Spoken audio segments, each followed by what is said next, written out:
Molweni, bhotani, zihlobo. Usikilolo umntu omnyama ngokwakhe. Ndibuyile kwakhona, ndibuyile zihlobo.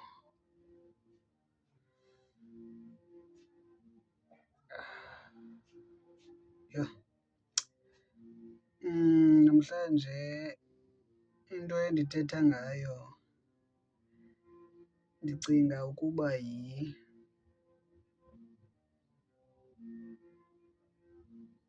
kuthiwa yintoni? Ndicinga ukuba inochuku le nto ndiza kuthetha ngayo namhlanje. Inyokanyoka. Ya. Namhlanje ndithetha ngombane. Umbane.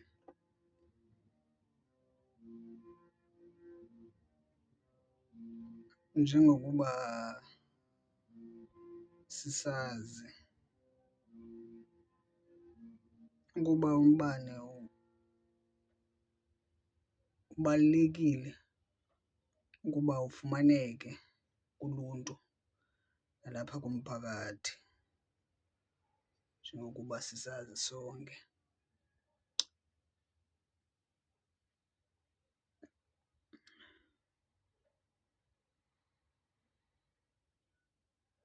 Kodwa eyona nto ingamandla endifuna uyikhankanya apha kule meko yombane, ndifuna uthetha ngale meko yotsotywa kombane. Yiyo le nto ndisiva ndisithi inochuku into endithetha ngayo. Kodwa ke ndizathetha.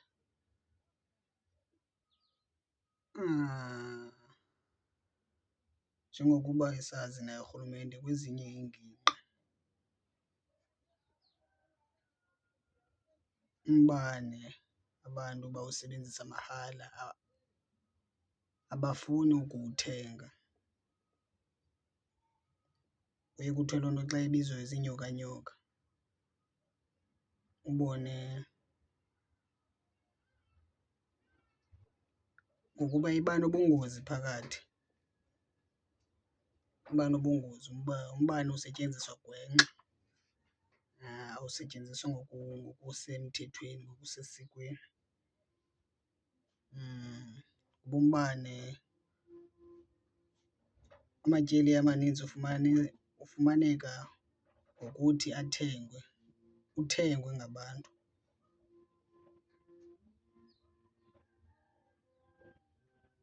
Kodwa ke njengokuba nathi sibona iingingqi ezininzi umbane aziwuthengi. Ndithetha ngaloo nto namhlanje, lixesha elide le nto isenzeka. Mhlawumbi yiminyaka, inokuba yiminyaka.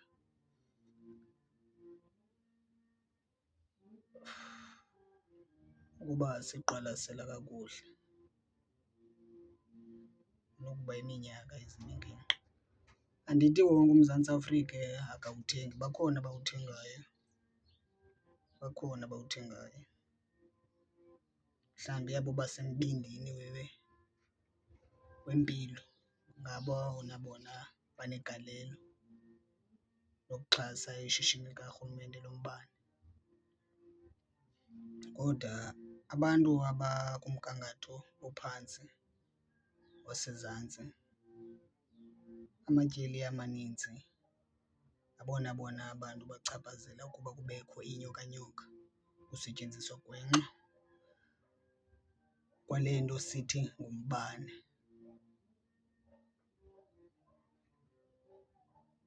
Kufumaniseke ukuba umbane abawubhatali,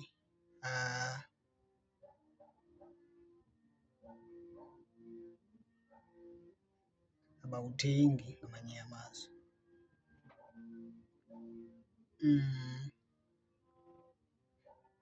Okokuqala, le ncoko ndifuna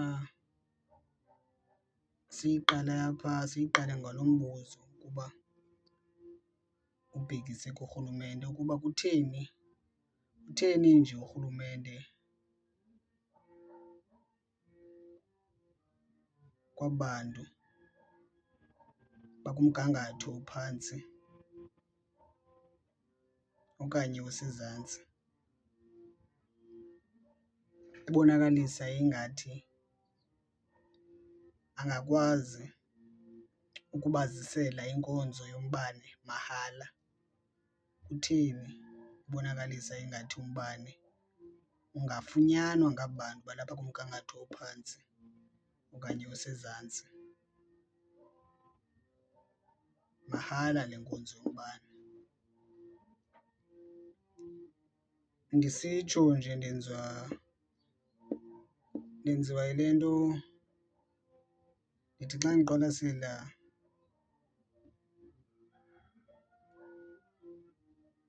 ixesha elide kakhulu aba bantu beqhubeka bangawuthengi umbane kwaye bayaziwa. Bayaziwa ngoomasipala kwiindawo abahlala kuzo, bayaziwa nangooceba kuba uninzi lwabantu abawuthengi umbane. Kodwa umbane uqhubeleke ufunyanwe ngaba bantu naxa kwimeko yokuba umbane wabo umoshakele okanye wonakele. Urhulumente uye akhuphe abantu abakwazi usebenza ngombane bayonceda kwezi ndawo ukuze umbane aphinde ulayite ufumaneke kwaba bantu, esazi ukuba abantu umbane abawubhatali. Ibe ke loo nto iyenye yezizathu ezibangela umbane ucime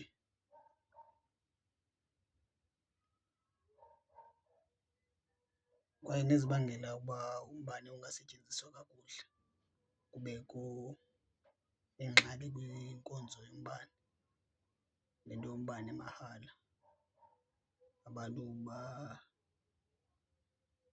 bayenzayo.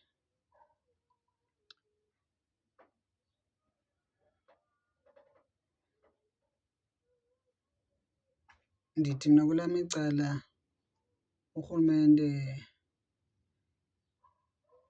bekumele uyasixelela singabantu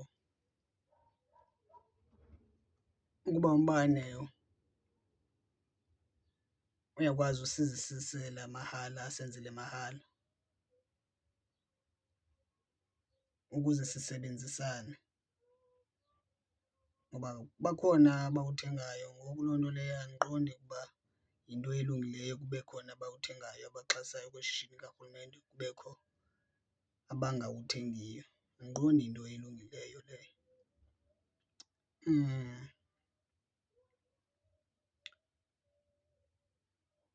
Okanye ukuba mhlawumbi urhulumente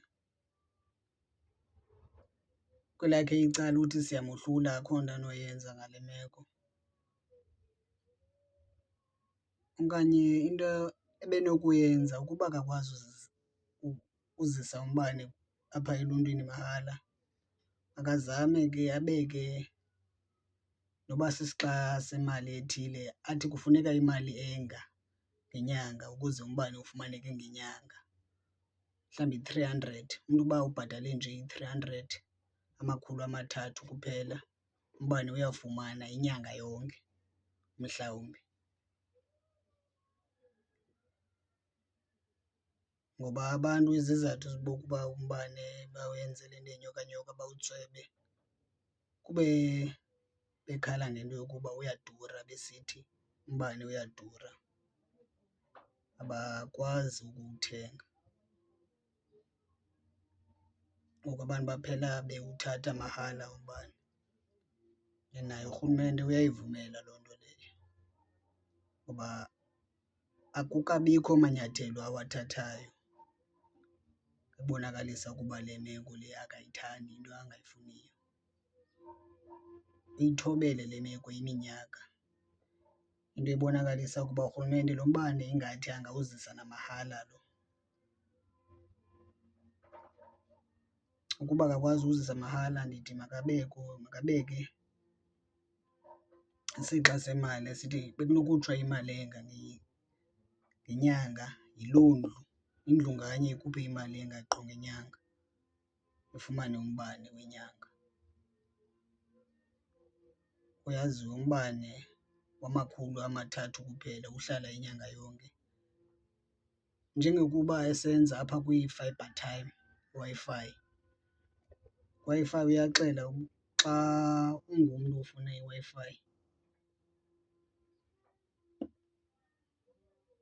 yemini, yosuku ukhupha i-R5. Xa ufuna inyanga yonke ukhupha i-R120. Xa ufuna yamasuku amabini ukhupha i-R10, njalo njalo. Kubakho isixa esibekwayo for amasuku athile. Ndicinga mna nalapha le nto ebenoyenza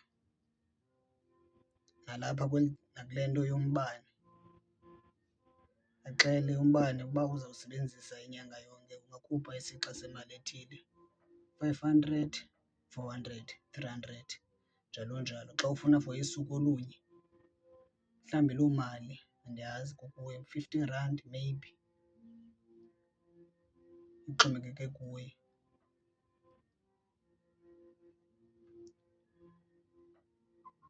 Ndenzela ukuba le meko inje ngoba iyabonakala ukuba le nto umbane othathwa ngabantu mahala inawo umthelela ombi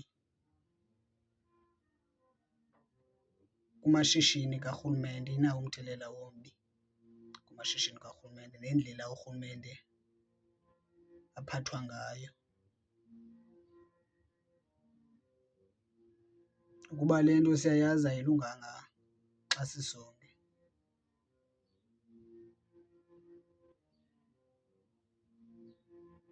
Kuba rhoqo siloko sixelelwa ukuba ishishini lombane linamatyala okanye lineengxaki kwindawo ethile, kufuneke kulungisiwe.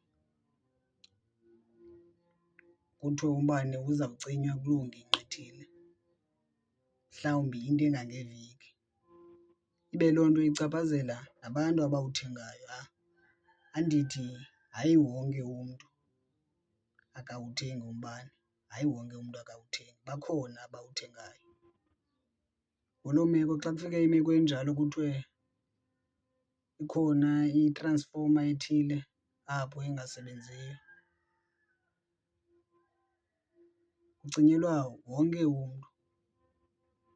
Akukhathaleleki ukuba uthengwa ngubani akathengwa ngubani, wonke umntu uyacinyelwa.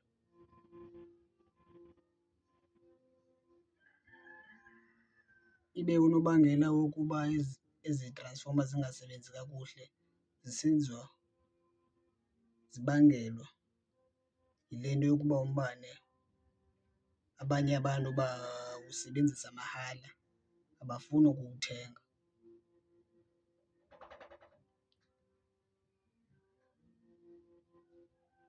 Ngoku ishishini likarhulumente alikwazi uphatheka kakuhle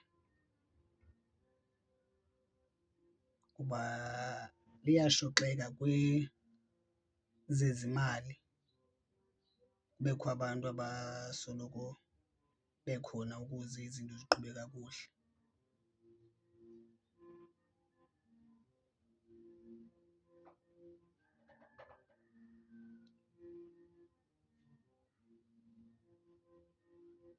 Nani zihlobo, ndiyafuna mhlawumbi ningenelele nibeke ezinye izimvo, mhlawumbi nina nibona njani, bekunokwenziwa njani.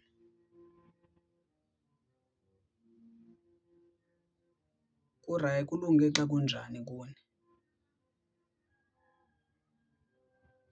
Nithi mhlawumbi urhulumente umbane makasele esinika mahala njengokuba ebonakalisa enako ukuwuzisa mahala?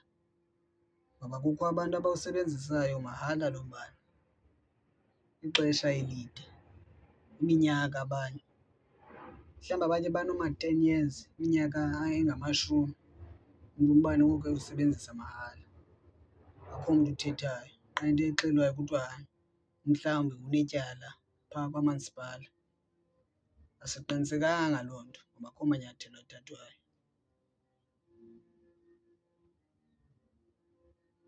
Le nto ibonakalisa ukungakhathali kukarhulumente loo nto leyo. Sifake izityholo ke uba urhulumente akakhathali.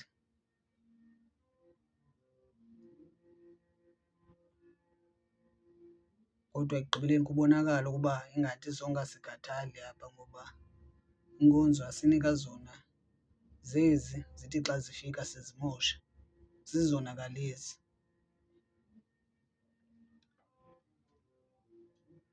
Senze ukuba lo mbane siwunikweyo ekhuselekile engenabungozi ebantwini siwenze lo mbane ngunyuthula phaa kuwo, siwenze aphele eba yingozi ngulo mbane njengokuba ezisiwe nje. Mhlawumbi urhulumente ebenothetha nabantu avele ngaphambili axele uba umbane uqala ngoku unako ukuzisa mahala, uza kwenza eli hlobo nolu hlobo nolu hlobo asele elungisa apho konakele khona, apho kumoshakele khona alungise. Okanye axele uba umbane uyafumaneka, umbane wenyanga yonke ngemali engaka nokuba uwusebenzisa njani na. Uba ukhuphile imali umbane wakho uzohlala inyanga yonke, akho nto ihlayo, akho nto inyukayo. Mna ndithi ingathi kungalula elo hlobo kanjengee-Fibretime, njengokuba esenza kwi-Fibretime. Xa uthenge nge-120 leerandi uyayifumana i-Fibretime inyanga yonke. Xa nothatha eli qhinga alifake nalapha embaneni kungangcono kunokuba ingabikho kwanto ayizuzayo ebantwini, ukuze nabo abantu ke ukuba kuba ngolu hlobo nabo abantu izikhalazo abazifakayo zibe novakala kubo ke urhulumente mhlawumbi akasebenzi nyani. Ngoba abantu bayawaxhasa, sawube sibona abantu bayawaxabasa amashishini karhulumente, bayazixhasa iinto zikarhulumente, imali bayamnika urhulumente ukuze sibone urhulumente uba usilela phi kwezi nkonzo umele usinika zona.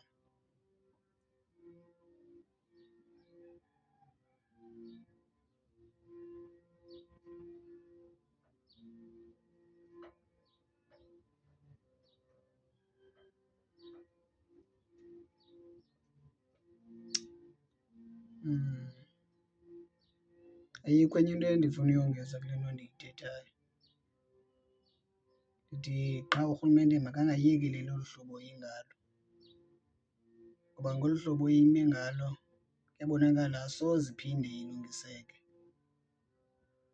Kungcono axele ukuba uyakwazi usinika mahala lo mbane okanye axele ukuba ufuna sikhuphe isiqingatha esingakanani semali ngenyanga ukuze sikwazi ukumane usebenzisa inyanga yonke.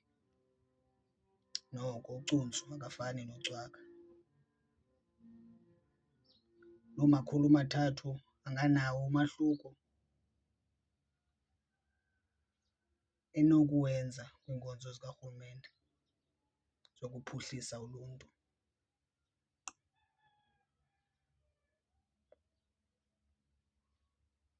Nani zihlobo ndiyacela mhlawumbi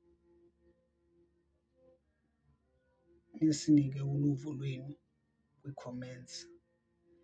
Ndiyanicela nisabhskrayibhe, nilayike, nidislike ukuba niyafuna uSkilolo umntu omnyama ngokwakhe. Ndiyanithanda nani ndifuna nindithande, kunjalo ke.